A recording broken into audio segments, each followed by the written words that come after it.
একটা কুলচা ছিঁড়ে দেখাচ্ছি কিরকম হয়েছে। ভীষণই গরম। এই দেখুন বন্ধুরা কি সুন্দর হয়েছে, খুবই সুন্দর হয়েছে। পুরো আলুর পুরটা ভেতরে মাখামাখি হয়ে গেছে। এই যে হ্যালো বন্ধুরা, ইচ্ছে হলো তাইতে সকলকে স্বাগত জানাই। আজ আমি তোমাদের আলুর কুলচা করে দেখাবো। আমি ময়দা নিয়ে নিয়েছি এই 2 কাপ মতন, আর তাতে আমি স্বাদ অনুসারে লবণ আর চিনি মেশাবো। লবণটা দিয়েছি এই 1/2 চামচেরও কম। চিনি গুঁড়ো দেব, কেননা তাড়াতাড়ি মিশতে সাহায্য করবে। এই 1 চামচ আর সামান্য একটু চিনি দিলাম, গুঁড়ো চিনি। এবার এটা মিশিয়ে নেব ভালো করে, পুরো ময়দাটাতে মিশিয়ে নেব। মেশানো হয়ে গেছে। এবার মাঝখানটাতে একটু গর্ত মতন করে নেব।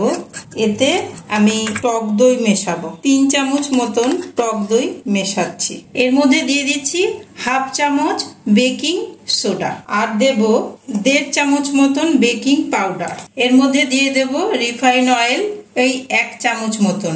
রিফাইন অয়েল কিন্তু বেশি দেওয়া চলবে না, তাহলে খাস্তা হয়ে যাবে। দিয়ে এইটা একটুখানি মিশিয়ে দেব। এবার ঢাকা দিয়ে রেখে দেব কিছুক্ষণের জন্য, ফার্মেন্টেশন হওয়ার জন্য। 2-3 মিনিট হয়ে গেছে। এবার আমি এটাকে মেখে নেব। এর মধ্যে এবার সামান্য জল দিয়ে মাখবো অল্প অল্প করে। ডোটা খুব শক্ত হবে না, আবার ভীষণ নরমও হবে না। এইরকম একটু হাতে লেগে লেগে যাবে, এইরকম হবে, তাতে ভয় পাওয়ার কিছু নেই।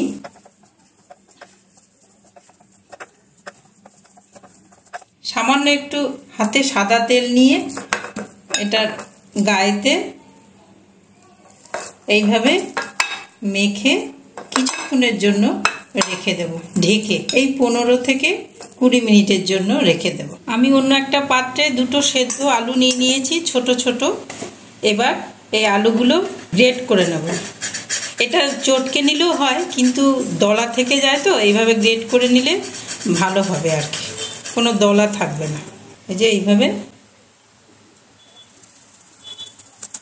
এর মধ্যে সামান্য আদা কুচি 1 চামচ মতন, সামান্য ধনে পাতা কুচি এই 2 চামচ মতন, সামান্য পেঁয়াজ কুচি খুব মিহি করে কাটা। পেঁয়াজটা বুঝে দেবেন, পেঁয়াজে জল ছাড়ে। আর লঙ্কা কুচি, যে যেরকম ঝাল খান সেই অনুপাতে, তবে সব কুচিগুলোই কুচানোগুলো যেন মিহি হয়। এর মধ্যে প্রয়োজনে লাল লঙ্কার গুঁড়ো দিতে পারেন, রঙের জন্যই হোক আর ঝালের জন্যই হোক। আমি দিইনি, যার ইচ্ছা সে দিয়ে নিতে পারেন। আর দেব ভাজা জিরে গুঁড়ো 1 চামচ মতো। বিট লবণ দেবো সামান্য, খেতে ভালো হয়। আর এমনি সাধারণ লবণ দেবো একটুখানি। এবার এগুলো ভালো করে মিশিয়ে নেব। হাত দিয়েও মাখতে পারেন, ভালোভাবে মাখা হয়ে যাবে সব আলুর মধ্যে। 20 মিনিট পর এটা ঢাকনাটা খুললাম। এই যে খুব সুন্দর ফার্মেন্টেশন হয়ে ফুলে উঠেছে, এই যে নরম হয়ে গেছে খুব সুন্দর। এবার আমি এখান থেকে উঠিয়ে নেব ভালো করে। একটু ময়দা ছড়িয়ে নেব।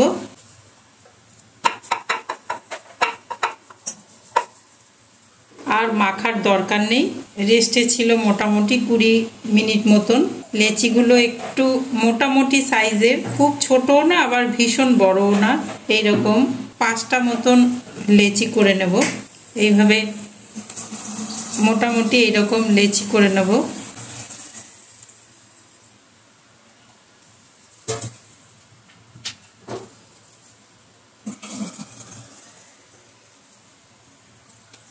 আর বাদ বাকি লেচিগুলোকে ঢেকে রাখবো।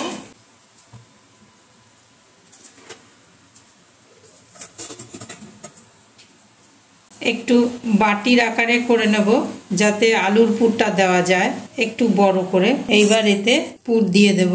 পুরটা বুঝে দিতে হবে। এবার সাইড থেকে এটাকে এইভাবে একটু আলতো হাতে টেনে টেনে নিয়ে, এইভাবে খুব চাপ দিলে চলবে না। হাতে একটু ময়দা, যদি অসুবিধা হয় ময়দা নিয়ে নিতে হবে। এভাবে আমি সমস্ত লেচিগুলোতে পুর ভরে রেডি করে নিচ্ছি। সমস্ত লেচিগুলো হয়ে গেছে, পুর ভরে নিয়েছি। এবার আমি হালকা করে বেলে নেব, লম্বা করে বেলবো। আর বেলতে গিয়ে যদি একটু অসুবিধা হয় তাহলে সামান্য একটু ময়দা ছড়িয়ে নিলেই হলো। আলতো হাতে বেলতে হবে, ভেতরে পুর আছে তো, খুব সাবধানে বেলতে হবে, এরকম ঘুরিয়ে ঘুরিয়ে, যাতে ফেটে না যায়। এর উপরে এবার একটু রোস্টেড সাদা তিল, একটু কালো জিরে বা কালো তিল যার যেরকম খুশি নিতেই পারেন, আর দেখতে সুন্দর লাগে সেই হিসাবে একটু ধনেপাতার কুচি। এবার আবার বেলে নিতে হবে, দেখতেও সুন্দর লাগবে, খেতেও ভালো লাগবে। এগুলো এক পাশে দিলেই হবে, একটু ভালো করে চেপে দিতে হবে যাতে আটকে যায় এই লেচির গায়ে। হয়ে গেছে বেলা। আমি একটা ননস্টিকের তাওয়া নিয়ে নিয়েছি আর তাতে সামান্য একটু ঘি ব্রাশ করে নিচ্ছি। এটা কিন্তু ননস্টিকের কড়াই বা তাওয়াতেই করতে হবে, নর্মাল কড়াই বা তাওয়াতে হবে না।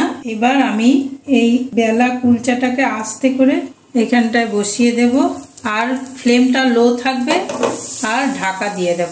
আর এই ঢাকাতে একটা লবঙ্গ দিয়ে ঢাকার এই ফুটোটা আছে সেটা বন্ধ করে দেব। 2-2.5 মিনিট পর ফিরে এলাম। হয়ে গেছে মনে হচ্ছে। আমি তো নিচের দিকটায় একটু ঘি দিয়েছিলাম, ওপরের দিকটায় দিইনি। এবার ওপরের দিকটায় সামান্য একটু ঘি ব্রাশ করে নেব। দেখো কি সুন্দর ছেড়ে যাচ্ছে, খুব সুন্দর। এটা শাঁকা হয়ে গেছে। ফিরে এলাম 1 মিনিট পর, হয়ে গেছে। এবার এটা নামিয়ে নিচ্ছি। এইভাবে আমি বাকি কুলচাগুলো সব সেঁকে নেব। এবার উল্টে নিচ্ছি, এপিট ওপিট করে উল্টে নিয়েছি, আর একটু হবে মনে হচ্ছে। এই 1 মিনিট রেখে নামিয়ে নেব। কুলচা রেডি। এইভাবে আলুর পুর ভরা কুলচা করে খেয়ে দেখবেন বন্ধুরা। শুধু ঘি দিয়েছি ওপরের লেয়ার হিসাবে, আর দুর্দান্ত একটা সেন্ট বেরোচ্ছে, আর খুবই উপাদেয় এবং সুস্বাদু। করে খেয়ে দেখবেন। গোটা ভিডিওটা আমার সাথে থেকে দেখলেন বলে আপনাদের সকলকে অশেষ ধন্যবাদ জানাই। এইভাবেই পাশে থাকবেন, লাইক দেবেন যদি আপনাদের ভালো লাগে, কমেন্ট দিয়ে জানাবেন, ভালো লাগলেও জানাবেন, খারাপ লাগলেও জানাতে পারেন। আর নতুন বন্ধু যারা আমার সাথে এখনো আসেননি তারা সাবস্ক্রাইব করে পাশে থাকবেন। পুরনো বন্ধু যারা আছেন তারা তো আছেনই, তাদের সকলকে ধন্যবাদ জানাই। আর আগাম নতুন বন্ধুদের ধন্যবাদ জানিয়ে আজকের মতন ভিডিও শেষ করছি। দেখা হবে পরের ভিডিওতে। টাটা।